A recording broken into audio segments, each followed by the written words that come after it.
There is a particular kind of suffering that nobody warns you about. It doesn't come from loss. It doesn't come from failure. It comes from gripping. From the white-knuckled, jaw-clenching, soul-exhausting act of trying to control what was never yours to control in the first place. And the painful irony is this: the tighter you grip, the more you destroy the very thing you're trying to protect. This isn't philosophy. This is neuroscience. This is psychology. And once you understand what's actually happening inside your mind and body when you force, chase, and cling, everything changes. When a person feels desperate, the body registers that desperation as a threat. The amygdala, the brain's ancient alarm system, fires. Cortisol floods the bloodstream.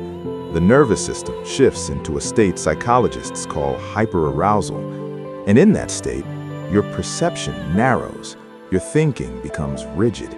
You can only see the one thing you're afraid of losing, and you become cognitively blind to everything else around you. Every door that was quietly opening gets missed.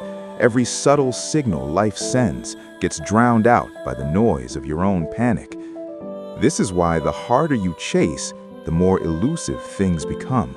It is not poetic, it is physiological. The psychology of attachment explains it even further.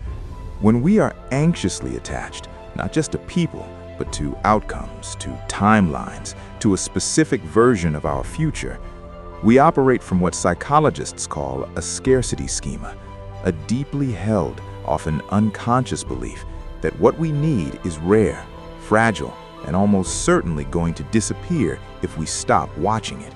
And so we watch, obsessively. We micromanage, we check, we calculate, and every moment we spend in that vigilant, fearful watching, we confirm the very belief that started it. I am not safe. I am not enough. I must earn my place in this life through constant effort. That belief is a prison, and most people live their entire lives inside it, never realizing the door was never locked.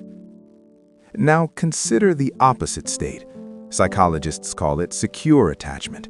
It's characterized by a fundamental, bone-deep trust that the world is essentially workable, that you are fundamentally okay, that even when things fall apart, and they will, you have the inner resources to move through it and find your footing again. People who operate from this state don't chase, they don't grasp, they don't leak desperate energy into every interaction and decision. And as a result, something remarkable happens. They become magnetic, not because they are performing confidence, but because the nervous system of secure, trusting people is regulated, calm, open. And that openness, that relaxed, receptive presence is neurologically contagious. People feel it. Opportunities feel it. Even your own creative intelligence feels it. Because here's what nobody tells you about the mind. Your best thinking, your most creative solutions, your most profound insights, they don't emerge under pressure. They emerge in the exhale. They arrive in the gaps.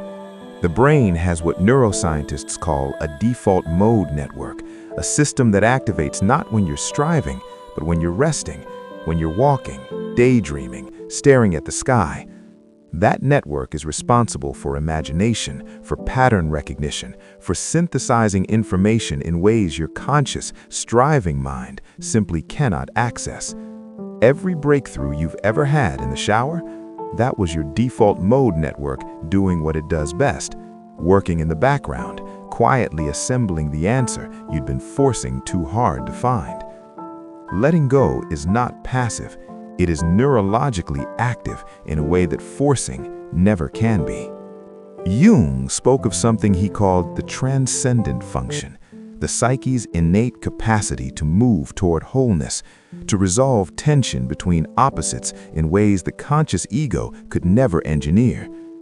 But this function only operates when the ego steps aside, when you stop insisting that you know exactly how things must unfold and allow something deeper, call it intuition, call it the unconscious, call it life itself, to participate in your becoming. The ego resists this deeply because the ego's entire purpose is to maintain a sense of control, a coherent narrative, a predictable self. To the ego, uncertainty feels like death, which is why most people mistake trust for passivity, mistake surrender for weakness, mistake letting go for giving up. But surrender, in the psychological sense, is not weakness. It is the most sophisticated form of strength available to a human being. It requires you to tolerate uncertainty without collapsing, to stay present without demanding that the present moment be different than it is, to act fully and wholeheartedly while releasing attachment to how your actions are received. That is not passive. That is the integration of will and acceptance, the rarest combination in human psychology. Consider what happens in your body when you're forcing. Your shoulders rise, your breath shortens, your jaw tightens, your chest contracts. These are not metaphors, they are measurable physiological responses, all of them associated with the sympathetic nervous system's threat response. And when you exist in that contracted state for hours, days, weeks at a time, which most high-achieving, desperately striving people do, your baseline shifts. Contraction becomes your default. Anxiety begins to feel like normalcy, and you lose access to the very qualities that would actually get you where you want to go. Creativity, intuition, genuine connection, spontaneity, joy. Now consider what happens when you genuinely let go. The breath deepens, the shoulders drop, the chest opens. The parasympathetic nervous system, what researchers call the rest and digest system, activates. And in that state, something biologically extraordinary occurs. The prefrontal cortex, your brain's center for wisdom, long-term thinking, and nuanced decision-making, comes back online. You stop reacting and start responding. You stop seeing the world through the narrow lens of survival and begin seeing it through the expansive lens of possibility. And the people around you feel the difference immediately, because regulated people regulate other people. Calm is a form of influence. Trust is a form of power. And groundedness, real embodied groundedness, is more magnetic than any performance of confidence you could ever manufacture. There is a concept in trauma psychology called the window of tolerance. It refers to the optimal zone of nervous system activation, not too aroused, not too shut down, where learning, connection, and growth actually happen. Most people who are desperately chasing their goals are operating far outside that window. They are dysregulated. And from that dysregulated state, they're making decisions, having relationships, and building lives while chronically disconnected from the inner wisdom that could actually guide them. The art of letting go is, at its core, the art of returning to your own window, of coming back to your body, of trusting that the intelligence running through you, the same intelligence that heals your wounds, beats your heart, and dreams your dreams, is also capable of navigating your life if you stop overriding it with fear. Here is the quiet paradox that takes most people decades to grasp. The things you force into existence carry the energy of fear. They are built on the frantic, exhausted foundation of scarcity. And because they tend to crumble. Or if they don't crumble, they don't satisfy. You finally get the thing you were desperate for and discover that the desperation simply transferred to something else, because the desperation was never really about the thing. It was about the wound underneath, the belief that you were not enough without it. But the things that come to you through trust, through aligned action combined with genuine release, they carry a different energy entirely. They arrive as confirmation rather than compensation, and they satisfy in a way that forced things never can, because they come to a self that was already whole, not a self that was hoping to become whole by acquiring them. This is the real shift, not a strategy, not a mindset hack, a fundamental reorganization of how you relate to yourself and to life, from fear to trust, from contraction to openness, from the exhausting performance of control to the quiet power of alignment.